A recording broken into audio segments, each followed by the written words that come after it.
तरीके से करे, आए 4-5 घंटे के वीडियो में धीरे धीरे आलसी तरीके से 100 सवाल कर दे तो उसका कोई मतलब नहीं।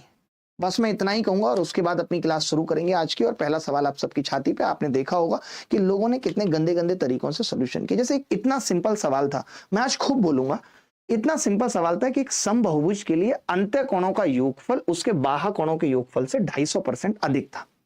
तो बहुभुज के प्रत्येक अंत्य कोण की माप x है, तो x का मान बताना है। एक बात बताओ, अगर ये रेगुलर पॉलीगन है और इसके अंत्य कोणों का योग उसके बाह्य कोणों के योग से 250% ज्यादा है, तो मैं ये कह सकता हूं कि इसके अंत्य कोण से इसके एक्सटीरियर एंगल भी 250% ज्यादा होगा। ये तो कॉमन सी बात है, 10 चीजें बराबर हैं पलाश भाई। अगर एक चीज को 10% बढ़ा रहा हूं तो उसका जोड़ भी 10% से बढ़ जाएगा या नहीं।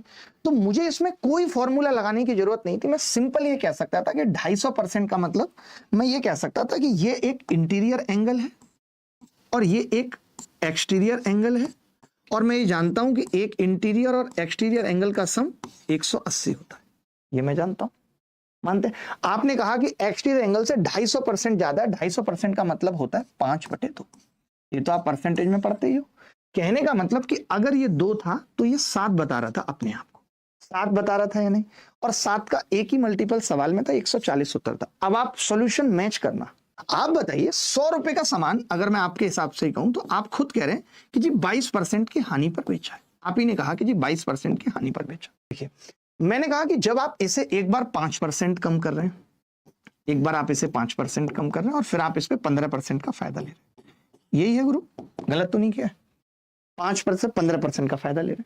तो मैं अगर 5% कम करके 15% बढ़ाता हूं तो सीधे कह सकता हूं 15 - 5 होगा या नहीं होगा? गलत तो नहीं कर रहा। प्लस 15 में 5 75 माइनस 75/100। तो सक्सेसिव से मुझे एक बात समझ में आई कि 10 में से 0.75 जाएगा तो ये 9.25 आ जाएगा।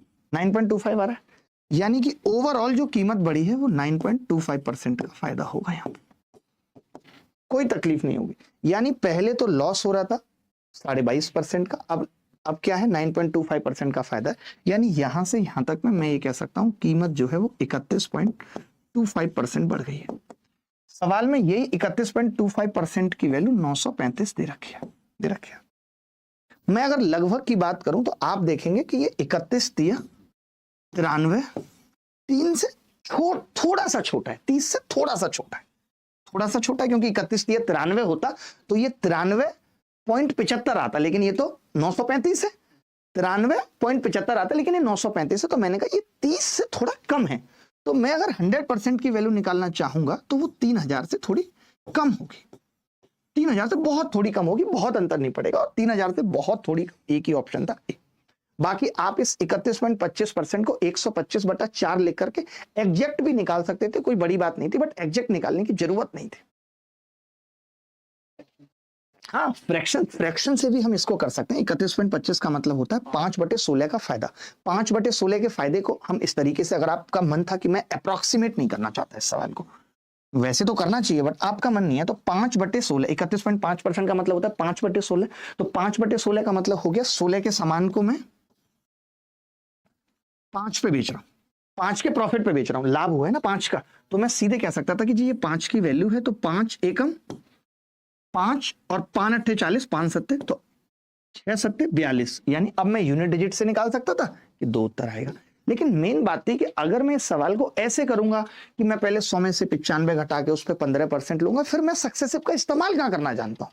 मुद्दा तो यह है ना कि मैं सक्सेसिव का इस्तेमाल कहां करना जानता हूं। एक ये सवाल मुझे बहुत प्यारा लगा। इस सवाल को कौन बच्चा है जो यूनिट डिजिट से कर सकता था? देखो जरा सवाल भाई, 6 पेन और 5 पेंसिल की कीमत, बहुत ध्यान से सुनना, बहुत ध्यान से। जैसे आपने लिखा 6 पेन 6A प्लस 5 पेंसिल यानी B की कीमत 259 है। ये कह सकते हैं जी? नहीं कह सकते। आपने कहा कि अगर कलम का मूल्य 9 कम हो जाए और पेंसिल का मूल्य 4 बढ़ जाए तो 19 पेन यानी 19A और प्लस 2 पेंसिल। अब आप समझना इसका मूल्य कितना है? 90। लेकिन आपको एक बात ये भी देखनी पड़ेगी कि इसने कहा है कि कलम का मूल्य 9 कम हो गया था, यानी -9 हो गया था, तो 19 निम्मा 171 इधर जाके प्लस हो जाएगा। सुनना, बात नहीं भाई, ठीक है। और आपने कहा था पेंसिल का मूल्य 4 बढ़ गया था, +4, यानी कि इधर जाके -8 हो जाएगा। तो मैं ये देख पा रहा था कि 82 अगर इसमें जोड़ दूं तो 3 और 17 और 8 कितना होगा 25, 253 आ रहा है। सिंपल सी बात समझना। अब आपसे सवाल में क्या पूछा था, आपसे सवाल में क्या पूछा था, तो आप ये कहेंगे कि मेरे से सवाल में पूछा था 13a प्लस 2b, इसको मैं ऐसा लिख सकता हूं 6a। आपको सोचना तो पड़ता है ना कि भाई मेरे से, ये तो सबने सोचा होगा, जो सवाल करा रहा होगा उसने भी सोचा होगा कि भाई मैं 13a प्लस b निकालना है मुझे, sorry 2b, 13a plus 2b निकालना। मैंने देखा कि ऑप्शन में सारे सवालों का यूनिट डिजिट अलग अलग है। मैंने कहा अगर यूनिट डिजिट पता लग जाए तो बात बन जाएगी। आपने कहा बन जाएगी। मैंने कहा आप बता सकते हो 6a का यूनिट डिजिट। आपने कहा कोशिश करता हूं। मैंने कैसे? आपने कहा यहां से कोशिश करता हूं। आप बताओ 5 से किसी संख्या की गुणा होगी या तो यूनिट डिजिट 0 आएगा या 5, और अगर 0 आ रहा है और यहाँ 9 है तो यानी कि 6a का यूनिट डिजिट 9 आ सकता है, या तो मैं कह सकता हूं बताऊंगा अभी, या फिर 6 का यूनिट डिजिट 4 आ सकता है। आपने कहा 9 कभी नहीं आएगा क्योंकि इवन नंबर है, यूनिट डिजिट 9 कैसे आ सकता है? तो आपने कहा 6 का यूनिट डिजिट 4 आएगा।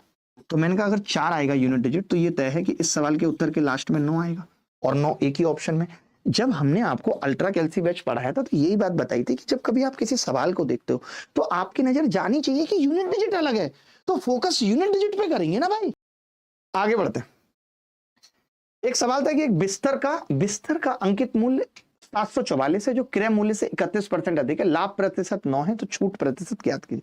मतलब कितना लल्लू सवाल है कि इसको एक बच्चा मौखिक कर सकता है। कैसे कर सकता है? आप खुद ही कह रहे हो कि सीपी अगर 100 है, सीपी अगर 100 है तो हमने एमपी को 31% यानी 131 रखा है एमपी को। आप कह रहे हो कि डिस्काउंट देने के बाद लाभ सिर्फ 9% का है यानी 109। मैं ये आपको अप्रोक्सीमेशन का महत्व बताऊंगा, आप अभी समझ नहीं रहे, आप हल्के में ले रहे हैं।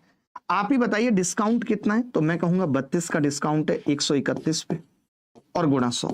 अब मैं क्या कर रहा हूं, पागलों की तरह भाग लगा रहा हूं 2200 को 131 से। अब एक कचरा भरा है क्या दिमाग में? मुझे मालूम है कि 22 छिक्के 132 होता है, 22 छिक्के 132 6 से थोड़ा कम है। अगर 6 से थोड़ा कम है, हम जानते हैं 6 होता तो 16.66 आ जाता, बहुत थोड़ा कम है यानी उत्तर 16.66 से थोड़ा सा कम होगा। मैं गया 16.66, थोड़ा सा ज्यादा, 6 से कम है ना तो थोड़ा सा ज्यादा होगा, ग्रेटर देन होगा, थोड़ा सा ज्यादा, 16.66 से थोड़ा सा ज्यादा तो एक ही ऑप्शन था, D is the correct answer. अरे 22 छिक्के 132 होता है।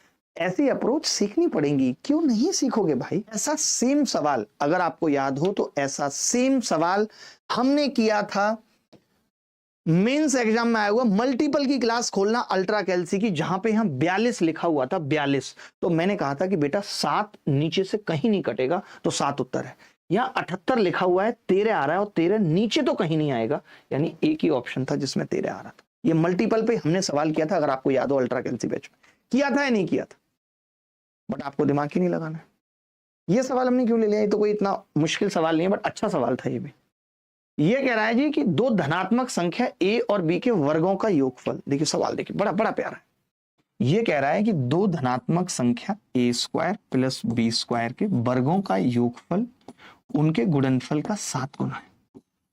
7 गुना है, ठीक है भाई, कोई चिंता की बात तो नहीं? आपने कहा नहीं। पूछा क्या है? उनके वर्गों के बीच का अंतर, यानी a square minus b square. अच्छा, ए स्क्वायर माइनस बी स्क्वायर क्या होता है? आपने कहा ये होता है ए प्लस बी और ए माइनस बी, यही होता है। ए प्लस बी और ए माइनस बी होता है। भाई साहब होता है नहीं होता? मुझे तो कोई भी उत्तर ठीक लग नहीं रहा है, बट देखेंगे, फिर भी चिंता की बात नहीं है। देखो ठीक है, मैंने कहा अगर मैं एक बार 2ab जोड़ूंगा तो a प्लस बी का स्क्वायर आएगा 2ab जोड़ने पे 3√ab। गलत तो नहीं कह रहा? ठीक है। और अगर मैं 2ab घटाऊंगा तो a माइनस बी कितना आएगा इधर? 5ab, यानी √5ab, यही आएगा। जब मैं इन दोनों को गुणा करूंगा, तो आप देखेंगे इन दोनों को गुणा करने पे 3√5 तो आएगा ही आएगा, आएगा नहीं आएगा?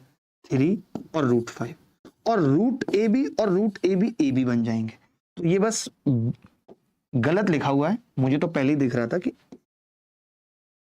ये सवाल का उत्तर होगा। अगर मान लेते हैं कि ऑप्शन सारे ही ऐसे होते, जैसे ये ऑप्शन दिए हुए हैं सारे ऑप्शन ऐसे होते, तो मैं माइक्रो सेकंड में सवाल का उत्तर बता देता। मालूम है कैसे? डिग्री से, कि a square minus B square पूछ रहा है और यहाँ पे √ab यानी डिग्री 1, यहीं पे डिग्री 2 है और सी उत्तर हो जाता। ऐसा सवाल पूछा है। ये सवाल कोई बच्चा बता सकता है? इस सवाल को अगर कोई आप में से कोई भी बता दे तो मैं सच बता रहा हूं, आपको मेरी तरफ से 1500 रुपए का इनाम है। ये सवाल तो किसी ने लिए ही नहीं, ये सवाल नहीं लिए किसी ने, जबकि ये भी सवाल पेपर में आए। कह रहे कौन निकालेगा? उन्होंने सोचा होगा अरे बाप रे बाप 4 है पावर, अरे बाप रे बाप 6 है, रहने दो इसे मत लो। टीम ने कहा होगा छोड़ो ऐसे सारे सवाल, पागल हो रहे हो, बच्चों को सच्चाई से रूबरू करा रहे हो। बच्चा ये कहेगा कि और ये टॉप सवाल तो ये नहीं लिए, कचरा ले लिया। जबकि अगर हम थोड़ा सा ध्यान लगाएं, जैसे हम जानते हैं कि पावर 6 मेरे लिए निकालना आसान नहीं है, मैं मानता हूं मेरे लिए भी नहीं है। पावर 4 करना भी मेरे लिए भी आसान नहीं, पावर 3 करना भी मेरे लिए आसान नहीं है। मैं अप्रोक्सीमेट जरूर बता सकता हूं, पावर 3 में मैं अप्रोक्सीमेट बता सकता हूं, क्यूब रूट मुझे आता है निकाल। फिर मैंने कहा अंडर रूट, बोले अंडर रूट तो आता है गुरुजी, आपने ही सिखाया था कि 64 का मतलब 8 हो जाएगा, और ये 6 पंजे 30, 5 और 6 के बीच में छोटा है तो 5 आ जाएगा। 58 का स्क्वायर है, अरे 60 का अगर करोगे तो 3600 आएगा, उससे छोटा है 58 का। तो मैंने कहा अच्छा 58 का, ये बात तो तय हो गई कि उत्तर 58 से बड़ा होगा, यानी ये दोनों तो उत्तर बिल्कुल भी नहीं है भाई। फिर मैंने कहा कि अगर मैं इसका क्यूब रूट भी निकालूं, लाइक 20 का भी क्यूब रूट करूं तो 8000 होगा, 20 का भी करूं 2 दूनी 4 दूनी 8000, और ये तो 20000 है, यानी ये 20 से तो बड़ा है। अगर ये 20 से बड़ा है, सोचो कितना अप्रोक्सीमेट लूं, उत्तर सामने वाले ने दिया इसी इंटेंशन से, तो भी उत्तर ग्रेटर देन 78 आएगा, जबकि मैंने बहुत छोटा लिया है, यानी ये भी नहीं होगा। तो एक ही ऑप्शन बच रहा है ऐसे। अब बताओ आप, अगर आप इतना भी नहीं सोचोगे तो कैसे काम चलेगा भाई? यही तो सोचना सिखाना है। चलो भाई देखो,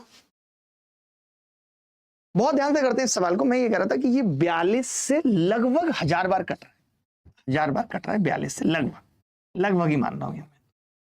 और जब आप बेचने जा रहे हो तो 35 से 35,000 पे अगर आप बेचते, 35,000 पे अगर आप बेचते तो 1000 तो वही नो प्रॉफिट नो लॉस में बदल जाता, लेकिन ये 35,000 से कितना ज्यादा है? 2345 ज्यादा है। तो 2345 को मैं कितना ले लूं?